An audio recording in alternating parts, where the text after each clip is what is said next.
Happy Earth Week! I'm Morgan and I'm going to teach you how to make vegetable broth out of food scraps.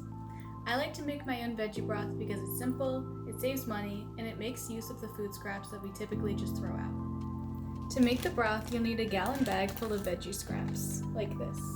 What I recommend is as you cook throughout the week, save the tops of carrots, the stems of kales, onion peels, anything that you would throw out to throw into your pot. To make the broth, pour the food scraps into a large pot. Fill the pot with water until the scraps start to float. You're welcome to add any other spices that you might want for your broth. You can season it with salt, pepper, and bay leaves. Then, bring the broth to a boil on the stovetop. When the broth starts to boil, bring it down to a simmer. Cover it if possible and let it simmer for about an hour.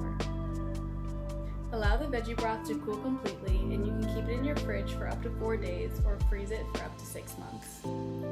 The first time I made my own broth, I started to pour out the broth without a bowl underneath so that I was just dumping out everything that I'd made. So make sure that you place a big bowl underneath your colander when you're pouring out all of those scraps.